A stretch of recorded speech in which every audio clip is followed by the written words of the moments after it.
Supplementary physical quantity कौन कौन होता है? तो पहला प्लेन एंगल और दूसरा सॉलिड एंगल, ठीक ना। पहला प्लेन एंगल और दूसरा सॉलिड एंगल। प्लेन एंगल का क्या होता है यूनिट? रेडियन और अस्टेरेडियन, ठीक ना, रेडियन और अस्टेरेडियन, ठीक है। तो ये जो है से आपका इंडिपेंडेंट और ये जो है सप्लीमेंट्री अलग, ठीक है। तो ये दो को अलग से याद रखना पड़ता है। इसका कोई डायमेंशनल फॉर्मूला नहीं होता, बट यूनिट होता है, ठीक ना, यूनिट होता है पर डायमेंशनल फॉर्मूला नहीं होता है, ठीक है। अब देखिए ये हमारा यूनिट वाला काम खत्म हो गया। इसके बाद हमने शुरू किया था सीजी, ठीक है। इसके बाद क्या किया था? CG, centre of gravity. तो देखिए सीजी जो है क्या है? सेंट्रल पॉइंट है। सीजी जो है क्या है? सेंट्रल पॉइंट है। एक प्रत्येक बॉडी का अपना जो है सेंट्रल पॉइंट होता है जहां पे उसको बैलेंस किया जा सके, ठीक ना। प्रत्येक बॉडी का अपना सेंट्रल पॉइंट होता है जहां पे उसको बैलेंस किया जा सके। तो हम कहते हैं कि प्रत्येक क्वांटिटी का एक सेंट्रल पॉइंट होता है। प्रत्येक नहीं, कुछ क्वांटिटी का जो है जिसको इंटिटी कहते हैं और उसका अपना सेंट्रल पॉइंट होता है, ठीक है। जहां पे पूरा क्वांटिटी को क्या किया जा सके? एज्यूम किया जा सके, ठीक ना। पूरा क्वांटिटी वहीं पे कंसंट्रेटेड है ऐसा माना जा सके। जैसे में एरिया हो गया, लेंथ हो गया, एरिया, लेंथ, वॉल्यूम, मास और वेट, ये सारे जो एंटिटीज हैं यानी फिजिकल एंटिटीज जिसको कहते हैं, जिसका मोमेंट का कैलकुलेशन होता है, तो इनका जो है ना एक कंसंट्रेटेड पॉइंट यानी सेंट्रल पॉइंट मानते हैं, ठीक है। जिस पॉइंट पे पूरा क्वांटिटी कंसंट्रेट माना जाता है उसी को हम लोग सेंट्रल पॉइंट कहते हैं, ठीक है। और सेंट्रल पॉइंट में ये तीन जो आप एंटिटी देख रहे हैं, लेंथ, एरिया और वॉल्यूम, ये तीनों के सेंट्रल पॉइंट को हम सेंट्रोइड के नाम से जानते हैं, ठीक ना। ये तीनों के सेंट्रल पॉइंट को क्या नाम से जानते हैं? सेंट्रोइड के नाम से जानते हैं। मास के सेंट्रल पॉइंट को क्या कहते हैं? Centre of mass. मास के सेंट्रल पॉइंट को सेंटर ऑफ मास। वेट के सेंट्रल पॉइंट को सेंटर ऑफ ग्रेविटी। वेट के सेंट्रल पॉइंट को सेंटर ऑफ ग्रेविटी, ठीक ना। अब देखिए ये चूंकि लेंथ, एरिया, वॉल्यूम जो है ज्योमेट्री है, ये क्या है? 2D फिगर है, ज्योमेट्री है, ठीक ना। तो सेंट्रोइड ऑफ ज्योमेट्री हो गया। क्या हो गया? सेंट्रोइड ऑफ ज्योमेट्री हो गया। और ये सेंटर ऑफ ग्रेविटी। अब बताइए यहां से भी अगर शॉर्टकट करेंगे तो सीजी बन जाएगा और यहां से भी सीजी बन जाएगा। तो सीजी जो है से कॉमन वर्ड है जो प्रत्येक चीज में अप्लाई हो जाता है, ठीक ना। सीजी जो है क्या है? कॉमन वर्ड है जो प्रत्येक चीज में अप्लाई हो जाता है, ठीक है। लेकिन अगर आपको जैसे दिया गया फिगर, ट्रायंगल दिया गया है, आपसे कहा जाए कि सीजी निकालिए, आप निकालेंगे क्या? सेंटर ऑफ सेंट्रोइड ना, सॉरी, अगर कहेगा कि सीजी निकालिए, सेंट्रोइड, सेंटर ऑफ ग्रेविटी निकालिए, तो क्या हम लोग निकालेंगे? सेंट्रोइड, क्योंकि 2D फिगर है तो इसका सेंट्रोइड होगा, है ना। क्लियर है? हम लोग सीखे भी है। अच्छा, तो अब बात आता है सेंट्रोइड डिफाइन करने का। तो सेंट्रोइड क्या हो गया? तो सेंट्रोइड जो है किसी भी 2D फिगर का यानी 2D ज्योमेट्री का वैसा सेंट्रल पॉइंट जहां पे टोटल का टोटल लेंथ है तो लेंथ, एरिया है तो एरिया, वॉल्यूम है तो वॉल्यूम कंसंट्रेटेड माना जा सके। किस काम के लिए कंसंट्रेट कर रहे हैं? तो हम लोग मोमेंट का कैलकुलेशन करने के लिए ये पूरे क्वांटिटी को एक पॉइंट पे अजूम मानना चाह रहे हैं, ठीक ना।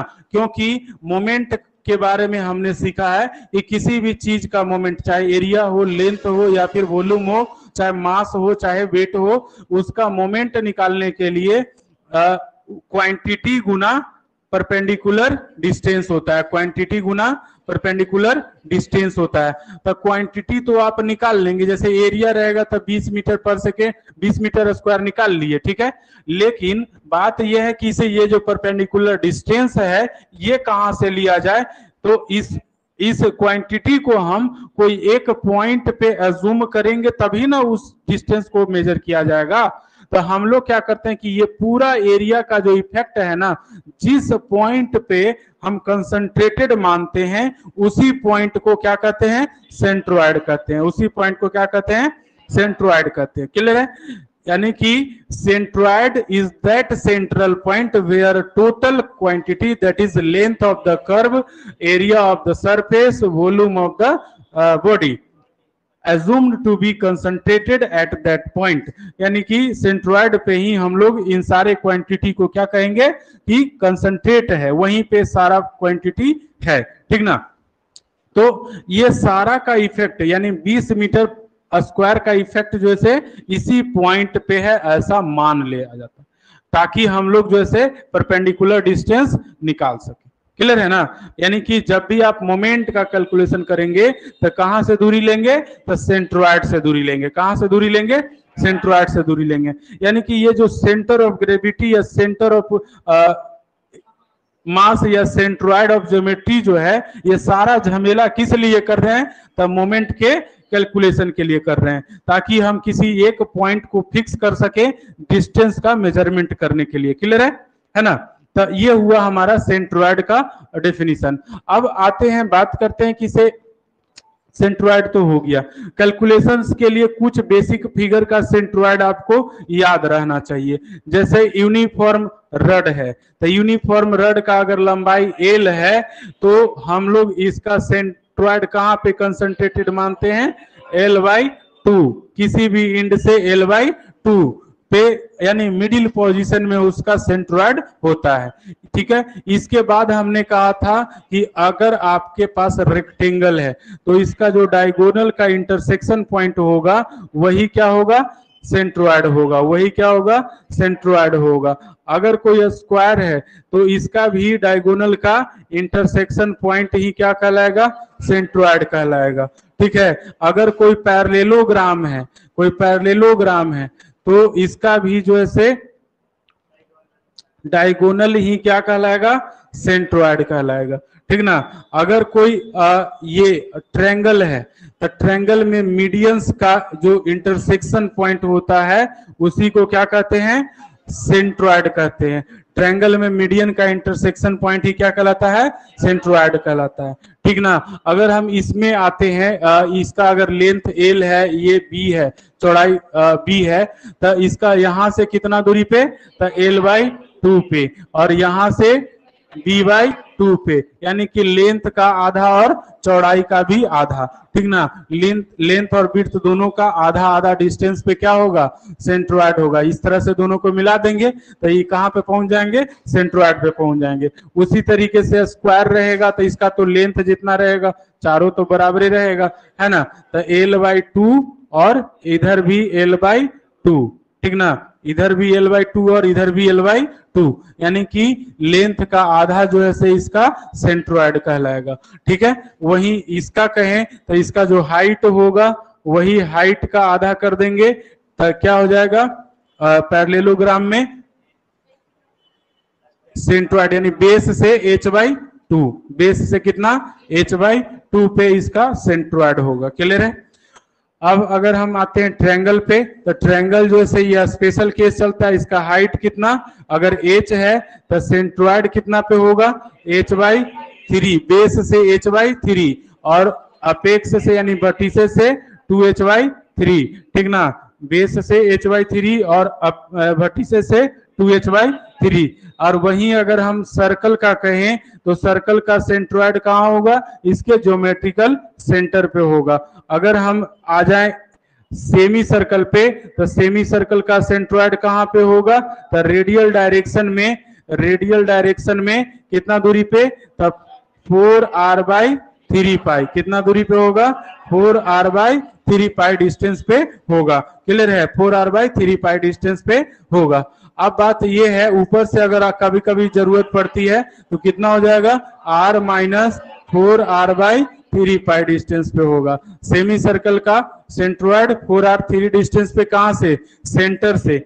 ठीक है। किधर की ओर, रेडियल डायरेक्शन की ओर। और ऊपर से कितना, r-4r/3 पाई। अब अगर आपसे पूछा जाए कि ये सेमी सर्कल ना होकर करके क्या है, क्वार्टर सर्कल है, तो क्वार्टर सर्कल में इधर भी कितना, 4r/3 पाई और इधर भी कितना, 4r/3 पाई। ठीक है। तो अब इसको हम इधर की ओर बढ़ा दें, इसको इधर की ओर मिला दें, तो ये हो गया सेंट्रोइड। अब इसका डिस्टेंस कभी कभी पूछ देता है कि सेंटर से सेंट्रोइड का डिस्टेंस कितना होगा, तो ये ओसी का जो डिस्टेंस होगा कितना हो जाएगा 4r/3π√2, 4r/3π√2, ठीक ना। तो ये हो गया सेंट्रोइड का डिस्टेंस। इतना तक आपको याद रखना नेसेसरी है, ठीक ना, इतना तक याद रखना नेसेसरी है, क्योंकि इसी के आधार पे कॉम्प्लेक्स फिगर का जो है सेंट्रोइड हम लोग फाइंड आउट कर पाते हैं, ठीक ना। अब आते हैं मोमेंट की बात करते हैं कि मोमेंट ऑफ एरिया क्या होता है। मोमेंट ऑफ एरिया क्या होता है, तो ये जो है वैल्यू होता है area into perpendicular distance, area into perpendicular distance. अब बात यह है कि परपेंडिकुलर डिस्टेंस कहां से, from the centroid, perpendicular distance from centroid, यानी कि परपेंडिकुलर डिस्टेंस कहां से लेना होगा, सेंट्रोइड से लेना होगा, ठीक है। तो जैसे में अगर हम कहें कि ये हमारा एक्स एक्सिस है, ये हमारा वाई एक्सिस है, ये कोई एरिया है, ठीक है, अटपटा एरिया है, इसका जो है सेंट्रोइड ये है, जिसका एक्स कोऑर्डिनेट एक्स है और वाई कोऑर्डिनेट वाई है। एक्स कोऑर्डिनेट का मतलब होता है कि वाई एक्सिस से परपेंडिकुलर डिस्टेंस, वाई एक्सिस का वाई कोऑर्डिनेट का मतलब होता है कि एक्स एक्सिस से परपेंडिकुलर डिस्टेंस, ठीक ना। यानी कि एक्स कोऑर्डिनेट वाई एक्सिस से परपेंडिकुलर डिस्टेंस हो गया किसका, सेंट्रोइड का, और ये जो वाई कोऑर्डिनेट है वो एक्स एक्सिस से परपेंडिकुलर डिस्टेंस हो गया किसका, तो सेंट्रोइड का। अब अगर हम मोमेंट का कैलकुलेशन करें, moment of force, moment of force, इसको हम लोग फर्स्ट मोमेंट लिखते हैं, तो सॉरी मोमेंट ऑफ फोर्स बोल रहे हैं, moment of area, moment of area, ठीक है, मोमेंट ऑफ एरिया अबाउट हमने कहा था कि जब भी मोमेंट का कैलकुलेशन होता है निश्चित रूप से किसी न किसी पॉइंट या एक्सिस के अबाउट होता है, ठीक ना, निश्चित रूप से किसी न किसी पॉइंट या एक्सिस के अबाउट होता है। तो मोमेंट ऑफ एरिया अगर कैलकुलेट करेंगे तो एक्स एक्सिस, एक बार बाई एक्सिस के अबाउट कैलकुलेट करेंगे, ठीक है। तो about by axis and x axis, by axis and x axis, ठीक है, एक बार बाई एक्सिस के अबाउट, फिर दूसरी बार एक्स एक्सिस के अबाउट। तो बाई एक्सिस के अबाउट कैलकुलेट करेंगे, चूंकि मोमेंट ऑफ एरिया को क्या से डिनोट करते हैं, क्यू से, ठीक ना, मोमेंट ऑफ एरिया को किससे डिनोट करते हैं, क्यू से। तो क्यू एरिया, ठीक है, about by axis, Q by is equal to क्या हो जाएगा, A1 एक ही को है ये, तो A1 का है A into x, A into x, दो तीन को रहेगा था ना A1 X1, एक ही को है ये है, तो A इंटू एक्स हो जाएगा, ठीक है। और वहीं अगर क्यू एक्स अगर करें, यानी कि moment of area about x axis, तो क्या हो जाएगा एरिया इंटू बाई, यानी परपेंडिकुलर डिस्टेंस था, एक्स से परपेंडिकुलर डिस्टेंस बाई है, तो एक्स एक्सिस के अबाउट क्या हो जाएगा ए इंटू बाई, और वहीं अगर बाई एक्सिस के अबाउट निकालेंगे तो परपेंडिकुलर डिस्टेंस एक्स है, तो ए इंटू एक्स। ये ध्यान रखना, क्या कि कंफ्यूजन यहीं पे होता है, ठीक ना। तो आप बार बार इसको प्रैक्टिस करेंगे और ये चीज दिमाग में एकदम रखेंगे कि अगर एक्स एक्सिस के अबाउट मोमेंट है तो बाई डिस्टेंस लेना है, ठीक है, यानी कि एक कौन सा कोऑर्डिनेट, बाई कोऑर्डिनेट लेना है, और अगर बाई एक्सिस के अबाउट निकालना है तो एक्स कोऑर्डिनेट लेना है, ठीक ना, नहीं तो कंफ्यूजन होगा और बार बार जैसे आप यहाँ पे क्यू वाई लिखेंगे और यहाँ पे ए वाई लिख देंगे, काम खत्म है ना, फिर उसके बाद सब मामला गोल हो जाएगा, ठीक है। तो ये इस तरह से हम लोग मोमेंट का कैलकुलेशन करते हैं। अगर हम इसको छोटे वैल्यू पे अगर लेकर के चलें, जैसे इंटीग्रेशन मेथड को लेकर के चलें, तो करने का मतलब ये है कि से ये आपका कोऑर्डिनेट हो गया एक्स और वाई, ये छोटा सा एरिया ए, ठीक है।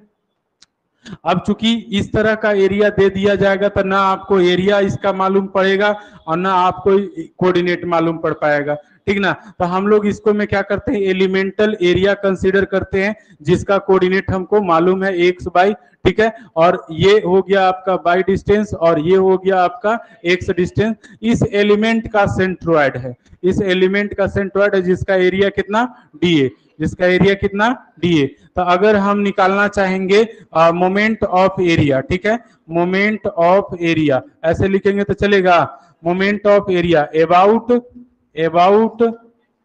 बाई एक्सिस, पहले बाई एक्सिस लिखेंगे, बाई एक्सिस लिखेंगे तो a इंटू एक्स लिख सकते हैं, है ना। तो छोटका के अगर लिखेंगे तो क्या लिखेंगे, डी ए इंटू में बाई एक्सिस के है तो एक्स लिखेंगे, डी ए इंटू एक्स लिखेंगे। लेकिन हमको बड़का के अगर निकालना है तो इसी को क्या करेंगे, इंटीग्रेट कर देंगे, बड़का के निकालना है तो इंटीग्रेट करेंगे, यानी कि moment of area A about by axis is equal to x into d x into d यही बराबर होगा किसके, तो ए इंटू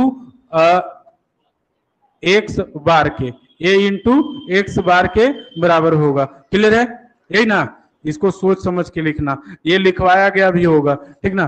तो ए इंटू एक्स बराबर एक्स बार बराबर हो जाएगा integration of X into D A. अगर यहीं पे आपको लिख दे हम A into Y bar is equal to क्या हो जाएगा, integration of Y into D A, ठीक ना।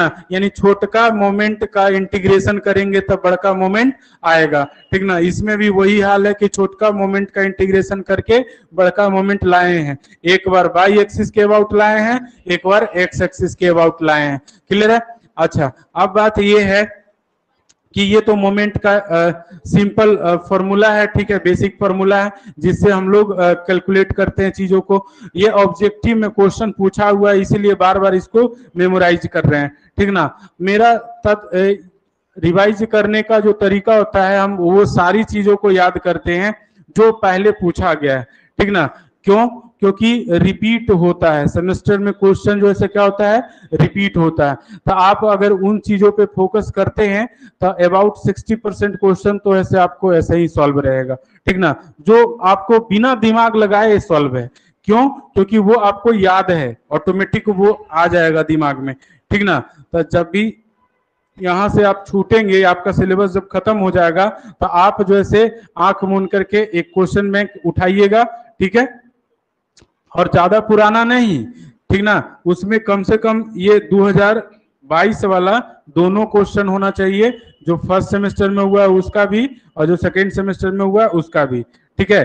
तो ये आप अगर आप कर लेते हैं, ठीक है, 2000 खाली 22 और 21 कर लीजिए, ठीक है। उसके बाद देखिएगा 60% तो आपको याद रहेगा, किसे जाते ही देखते बनेगा, ठीक है। और उसके बाद ये इससे एक क्वेश्चन जो आपको न्यूमेरिकल बताया गया है कॉम्प्लेक्स फिगर का, ठीक है, तो वो एक रहेगा, ठीक ना, चाहे तो वो 6 नंबर में रहेगा, अगर 4 नंबर में आया तो 2 गो रहेगा, ठीक है।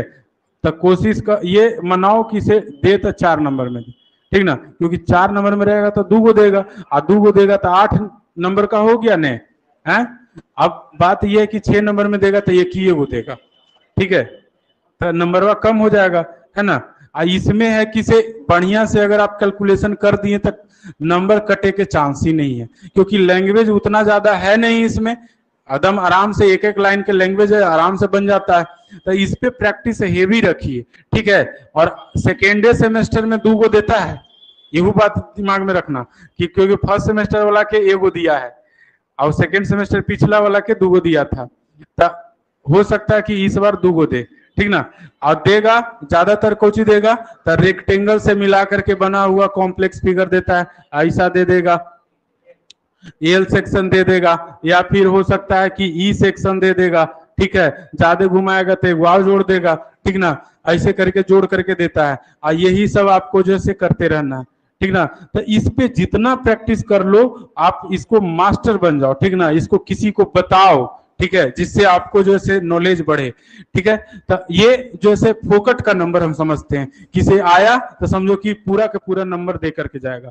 लिखने वाला में होता है कि अगर आपको 6 नंबर का दे दिया थ्योरी, जैसे आपको पूछ देता है किसे ये कपल का कैरेक्टरिस्टिक्स लिखिए, ठीक है, तो कितनों बढ़िया लिखोगे हो, उसका मन रहेगा तो देगा पूरा नंबर, और नहीं मन रहेगा तो पूरा नंबर नहीं देगा।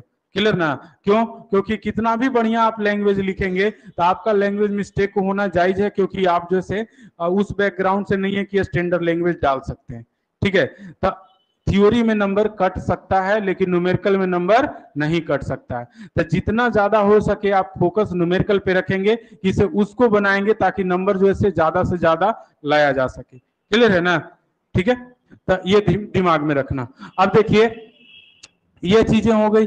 अब इसके बाद है कि से हम लोग बेसिक सेक्शन का सेंट्रोइड जो है जान गए, तो बेसिक सेक्शन का सेंट्रोइड जान गए तो अब कॉम्प्लेक्स सेक्शन का भी निकाल सकेंगे। कैसे? तो अगर मान लेते हैं कि कोई ऐसा सेक्शन आपको बना करके दिया गया है, ठीक है, ऐसा सेक्शन बना करके दिया गया है,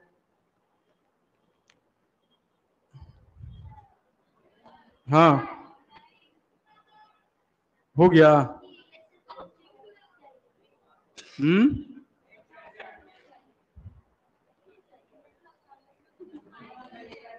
क्यों? तो यहाँ क्या कर रही थी? अच्छा, कॉलेज से भी वापिस आ गई?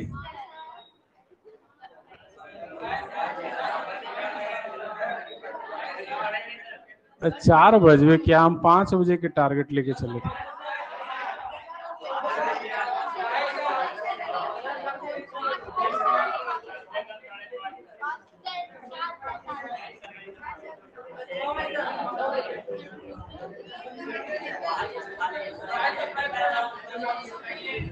ऑनलाइन वाला जानते हो बोल नहीं पा रहा है, काहे कि उसको जो से हम कमेंटे बंद कर दिए।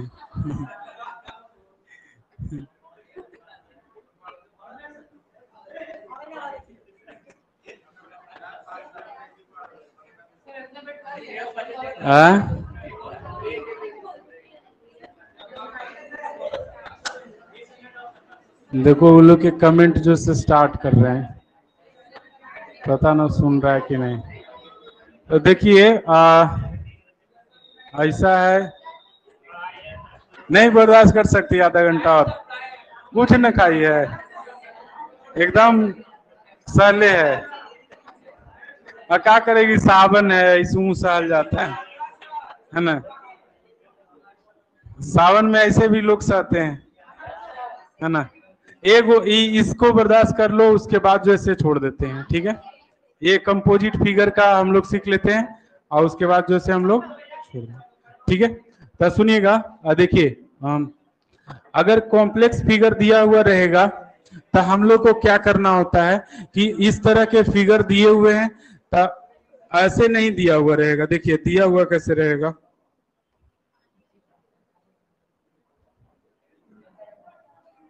इस तरह से आपको जो है फिगर दिया हुआ रहेगा। तो पहले जो है आपको क्या करना होगा कि इसको जो है ना, इस तरह के फिगर के हम लोग सेंट्रोइड जानते नहीं है ना। तो हम लोग को हर संभव कोशिश ये करना है कि इसको बेसिक सेक्शन में तोड़ा जाए, ठीक है। डायमेंशंस आपको दिया हुआ रहेगा सब, ये चीज तो हम लोग क्वेश्चन बनाए तो ये तो अनुभव है कि डायमेंशन सबका दिया हुआ है कि इसका कितना लेंथ है, इतना, इसका कितना है, सबका डायमेंशंस रहेगा। ऐसा रहेगा कि से आप इसका कोऑर्डिनेट, बेसिक सेक्शन का कोऑर्डिनेट फाइंड आउट कर सके, ठीक ना। तो अब देखिए कि पहले हम लोग यहां से यहां मिला देंगे, एगो ट्रायंगल बन जाएगा, है ना। अगर हम इसको यहां से यहां मिला देंगे तो एक हमारा रेक्टेंगल यहां, एक रेक्टेंगल यहां, देखिए। अच्छा देखिए, अब देखिए, ठीक है। हमारे पास ऑप्शंस बहुत थे। देखिए इसको अगर हम चाहें तो यहां से यहां भी मिला देंगे तो एक रेक्टेंगल ऊपर, एक रेक्टेंगल नीचे बनेगा, क्लियर है ना। अगर चाहें तो इसको यहां से मिला दें, इसको यहां से मिला दें तो 3 रेक्टेंगल बने। नंबर ऑफ जो फिगर है बढ़ जा रहा है, लेकिन हाँ ऐसा है कि अब सबका जानने वाला फिगर बन रहा है, ठीक ना। अब सबका जानने वाला फिगर बन रहा है। तो हम लोग जो है ना कम से कम कोशिश करते हैं कि कम से कम सेक्शन में बांटा जाए, ठीक है। तो ये यहाँ पे क्या हो गया, 1 2 3 4, तो 4 हो गया। तो हम क्या करते हैं ना, इसको थोड़ा शॉर्ट करते हैं, ये था, ठीक ना। इसको अगर इस तरह से जोड़ दिया जाए तो 3 फिगर बनेगा, है ना। तो अब हमको कम कैलकुलेशन करना पड़ेगा, क्या? अब हमको कम कैलकुलेशन करना पड़ेगा। या फिर अगर आप इसको ना जोड़ करके इसको भी जोड़ देते हैं तो कितना, 3, अभी भी 3 है। तो 3 से कम नहीं हो सकता, 3 से कम नहीं हो सकता। यानी कि अब जो है सारे फिगर का सेंट्रोइड निकालने के लिए जानते हैं, सारे फिगर का सेंट्रोइड निकालने के लिए जानते हैं।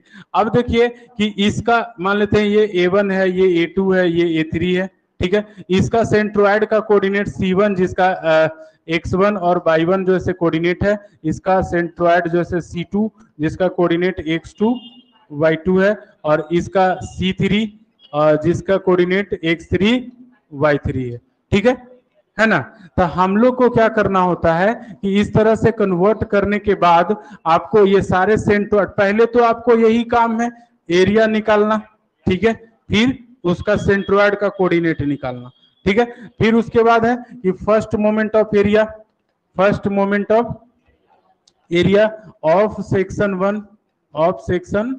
वन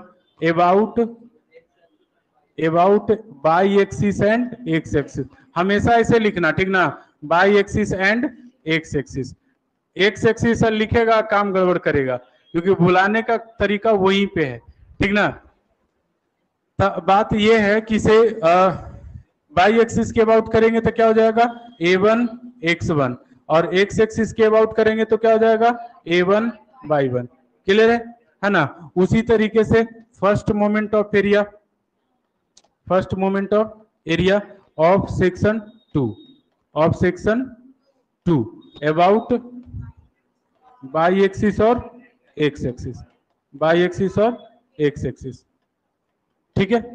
अब देखिए क्या हो जाएगा a2 x2 and a2 y2, ठीक है। उसी तरीके से तीसरा का भी निकाल लेंगे, ठीक है। First moment of area of section 3 about by axis and x axis. बताइए कितना आसान लैंग्वेज है, और इतना में ही आपको 6 नंबर और 8 नंबर आता है, ठीक ना। खाली कैलकुलेशन इसका जो है ना, वो कैलकुलेटर रखिएगा तबे आपको करने का मन करेगा, कैलकुलेटर नहीं रखिएगा आपको करने का मन ही नहीं करेगा, इस वजह से क्वेश्चन छूट जाएगा, ठीक ना। तो ये रखना जरूरी है। तो इसका क्या हो जाएगा a3 x3 and a3 y3। अब जो ऐसे हम लोग फॉर्मूला लगाएंगे, x bar is equal to क्या होता है a1 x1 plus a2 x2 plus a3 x3 divided by a1 plus a2 plus a3, यही ना। ये फॉर्मूला लगाएंगे x कोऑर्डिनेट निकालने के लिए, x कोऑर्डिनेट आ जाएगा, y कोऑर्डिनेट निकालने के लिए a1 by1 plus a2 by2 plus a3 by3 divided by a1 plus a2 plus a3, ये ठीक है। ये बाय कोऑर्डिनेट निकालने के लिए हम लोग फॉर्मूला लगा लेंगे, ठीक है। इससे आपका क्वेश्चन जो है सॉल्व हो जाएगा। क्लियर है। अच्छा, अब देखिए कभी कभी क्वेश्चन कोऑर्डिनेट निकालने के लिए नहीं पूछेगा, कभी कभी क्वेश्चन जो से पूछेगा क्या कि मोमेंट निकालिए, मोमेंट ऑफ एरिया। तो यहाँ तो आपने कोऑर्डिनेट निकाल दिया है, ठीक ना। आपको निकालना क्या है a इंटू एक्स बार और a इंटू वाई बार। तो आपको क्या करना है कि खाली जो है से ऊपर वाला वैल्यू कैलकुलेट करना, ठीक ना। खाली क्या कैलकुलेट करना है ऊपर वाला वैल्यू कैलकुलेट करना, और नीचे वाला नहीं कैलकुलेट करना, ठीक ना। आपको टोटल जो है क्या कैलकुलेट करना है a इंटू एक्स बार और a इंटू वाई बार। तो ऊपर वाला a1 x1 plus a2 x2 plus a3 x3, ये जो है आपका मोमेंट ऑफ एरिया बन जाएगा, ठीक ना, पूरा कॉम्प्लेक्स सेक्शन का। क्लियर है। या फिर ऐसे भी कर सकते हैं कि आप एक्स बार पहले निकाल लें और फिर कंप्लीट एरिया से गुना कर दें, ठीक है। आसान आपको यही पड़ेगा, लेकिन आप चाहें तो पहले कोऑर्डिनेट निकाल लें, उसके बाद मोमेंट ऑफ एरिया निकाल लें, ठीक है। दोनों ही मेथड है जिससे आप कर सकते हैं, लेकिन आसान आपको यही है कि एक स्टेप बचेगा आपको, है ना। इसमें खाली ऊपर वाला निकाल देंगे, काम खत्म हो जाएगा, ठीक है। अब देखिए ये तो हो गया। अब इसके बाद आज जो आपको रिवीजन क्लास दिया गया है, इसके बाद कल भी रिवीजन क्लास मिले इसका गारंटी नहीं है, ठीक है।